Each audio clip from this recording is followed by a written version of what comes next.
Hi everyone, just want to do a quick review of the Ruroc RG2 helmet. I have the RG1 here and I pre-ordered the RG2 since it's that time of the year, time to go snowboarding.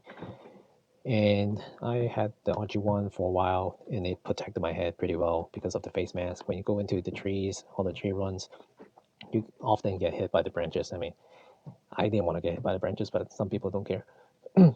And it's really good when you have a storm going on and all the wind chill, all the blowing at your face, and this protects you from all that.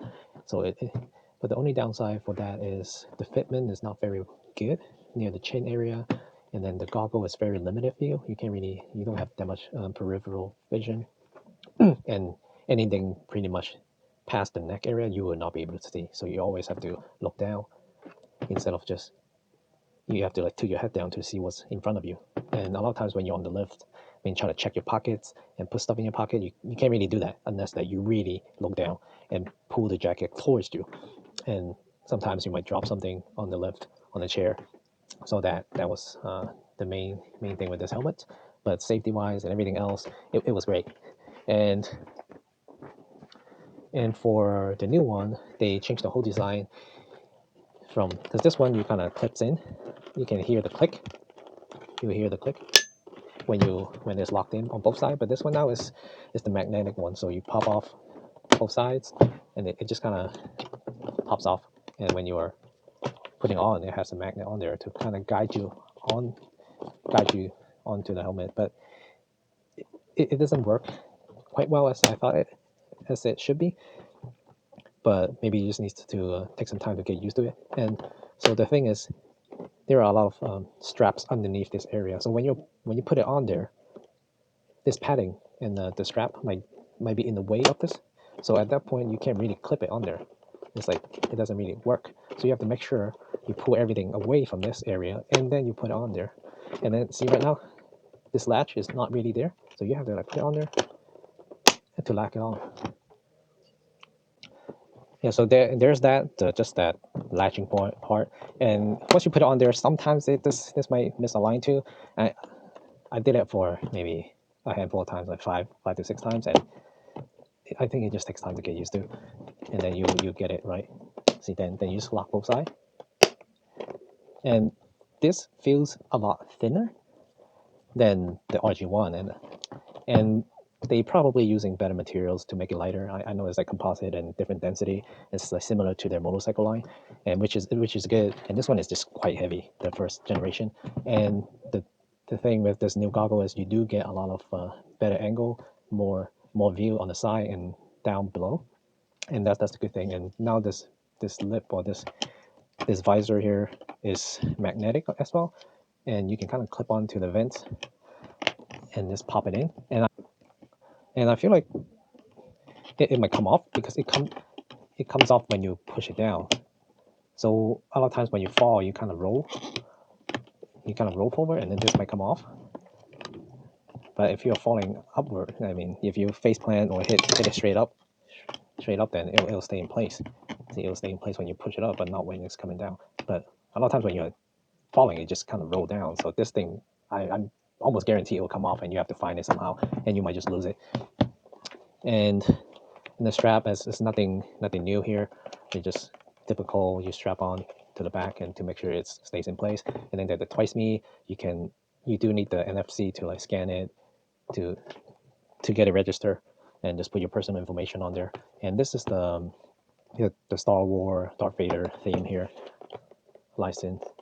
And see, the color is more like a silver chromish. You can see the reflection, and in the photo it didn't really show that well.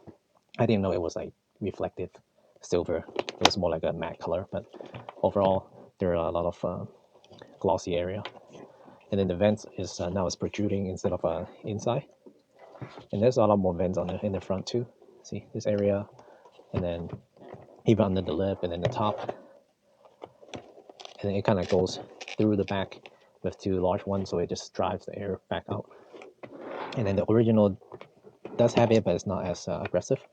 So sometimes it does get stuffy in there, and I use like a balaclava for my head too.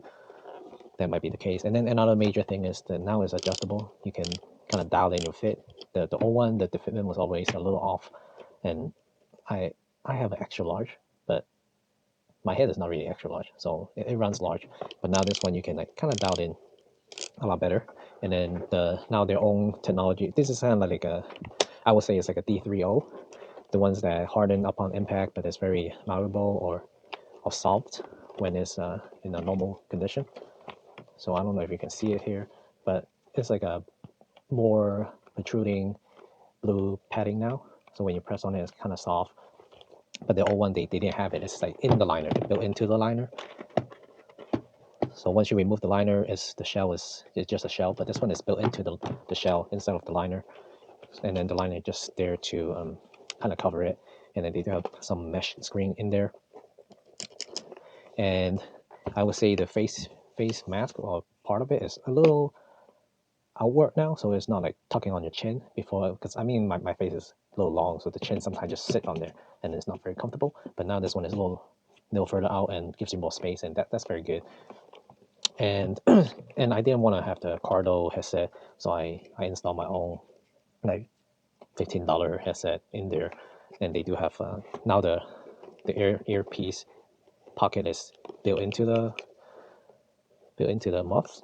So before it was kind of not, the muffs is not movable, so now you can move it more freely. And then I just put my Bluetooth speaker in there, and they're $15, and it sounds pretty good. And I just route the cable and the wires onto the padding, and then you can just like pretty discreet fitment here, and you just press it, and it worked for my RG1 too. I had one on there, and I just remove it. And if you want a cheaper option, then this is the way to go. And the sound quality is quite good, and it will last like a week, like 8 hours a day, a week without even charging. And the charging takes like an hour or two, and for $15, you can't beat it. And the goggles, I think, is similar to their line. So this one, you just pop both sides, and then sometimes if you don't put it in properly, it doesn't snap that well. And this one is the same. Instead of popping out, you pop it, you push down both sides, and then now the whole thing kind of just comes out. It's also magnetic too. Magnetic. You should take off the mask before you do this, and then this thing comes off. So kind of the latch is also on there. This one is more like a lens, and then there's some weak points on there, and sometimes it gets foggy, but most of the time it doesn't. So you just also magnetic, like many other manufacturers. You just pop it back in, quite easy. Both sides. And well, a lot of times with all this like pop fitment thing, you just have to make sure it's in the right place, and then it will just sit. It will just lock right in without using too much force. So you force it in, then it's not very good. You might break something. Same thing here. See, now this one is sits. See, it doesn't really go that well. So you have to like hold it in. You need two hands, hold it in and push it. So if you try to like do one hand, like, it doesn't work. It will just pop right off.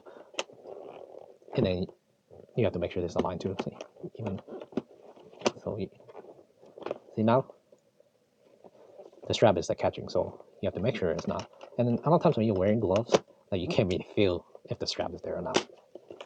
And I would say just something that you have to get used to. And that's pretty much it. And they both look great.